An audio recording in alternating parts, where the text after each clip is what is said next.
The expected percentage of DNA we share with a relative may vary from the percentage of DNA we actually share. To demonstrate why this occurs, I'm going to use some coloured clothes pegs to represent the chromosomes. For simplicity, actually they do look a bit like chromosomes. Anyway, for simplicity, I'll start by assuming there is only one pair of chromosomes and no recombination or crossing over occurs. And if you're not sure what recombination and crossing over is, you may want to check out my last video on centimorgans, where I did give a bit of an explanation on that. Okay, so we have two parents with one pair of chromosomes. Now, this parent has gotten a green one from one of their parents and a red one from the other.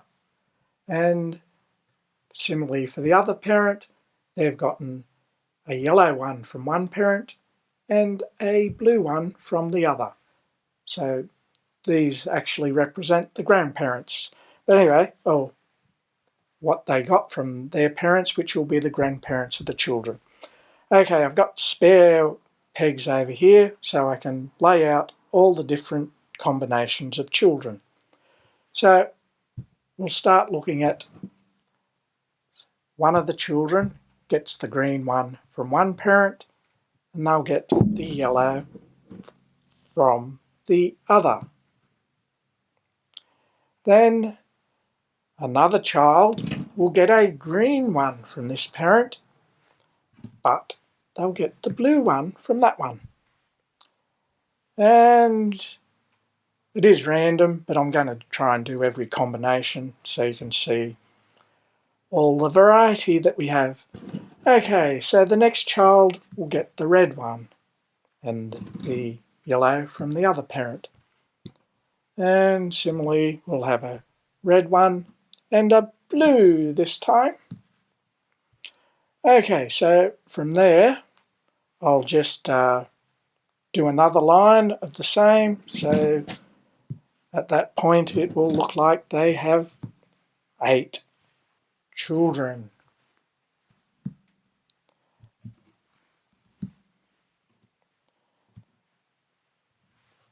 And yep, so there is a point to my madness, but I might just speed this up a bit. Okay, now finally, I'm going to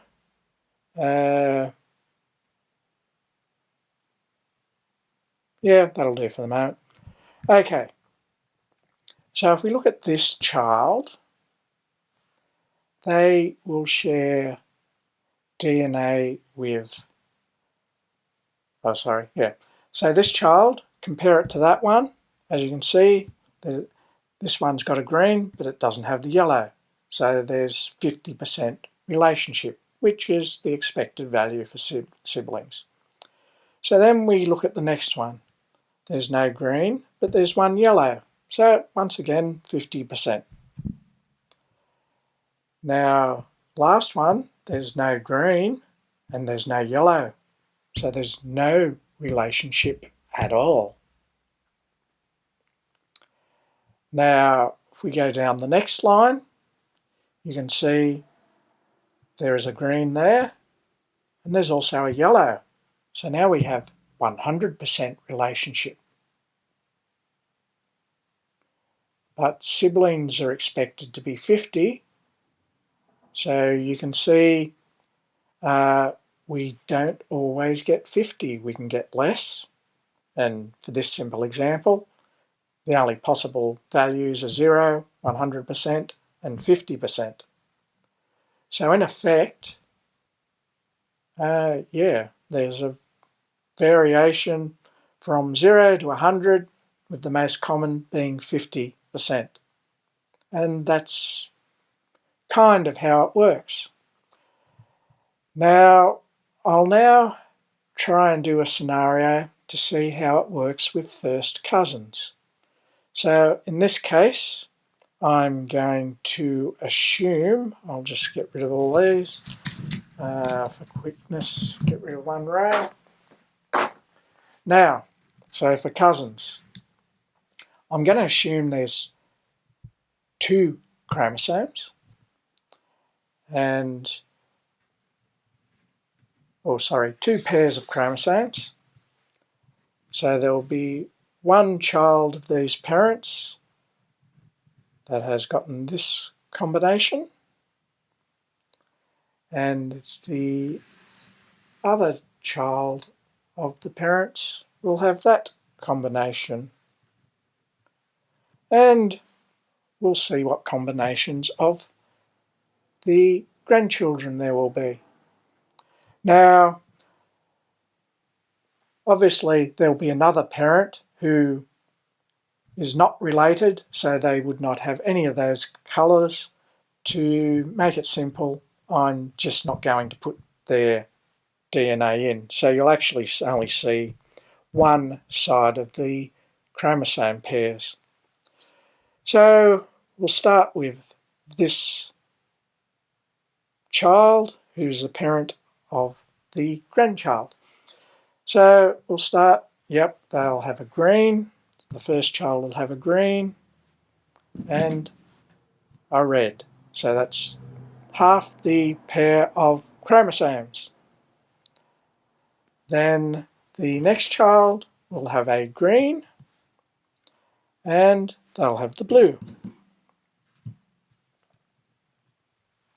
And I might just move these up a bit so I've got plenty of room so you can see.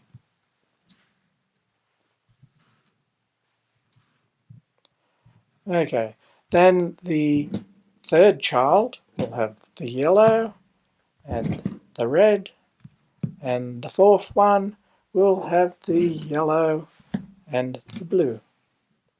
Okay, now we'll look at this side of the equation. So there's a second child of these parents, and we'll look at their children, which will be the cousins of these. So we have green and a red.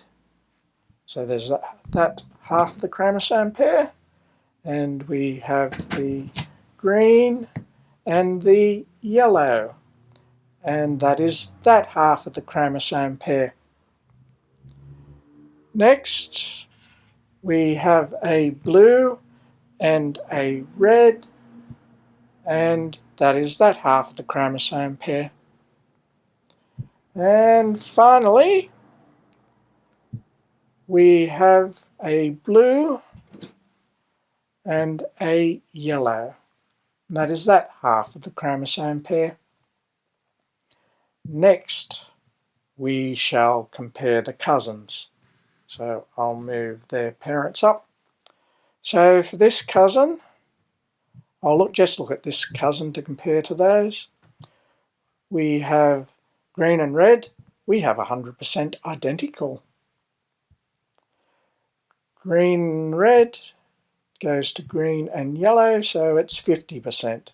So one of the chromosomes matches, but the second chromosome doesn't.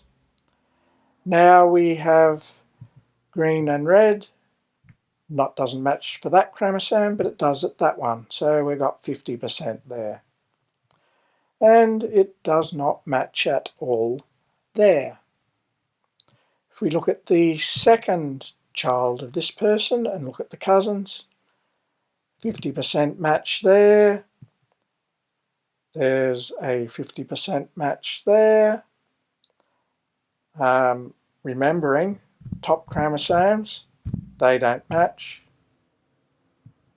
Bottom chromosomes, they don't match. So,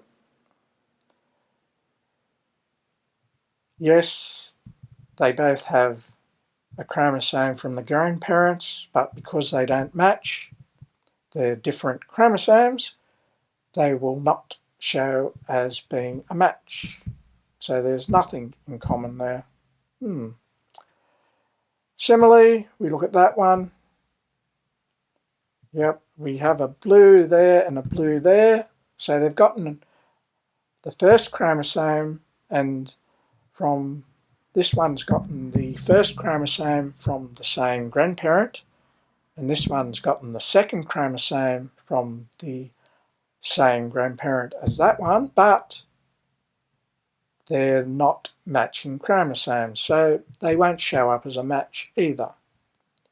So that does not work there. Next we go to this one.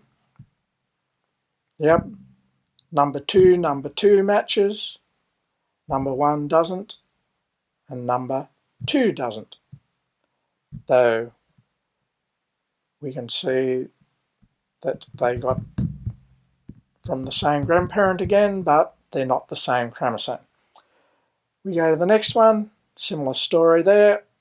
Well, not the similar, but not the same, because yes, number 2 matches, the colour matches. And look at the last one, number 1 doesn't match, number 2 doesn't match.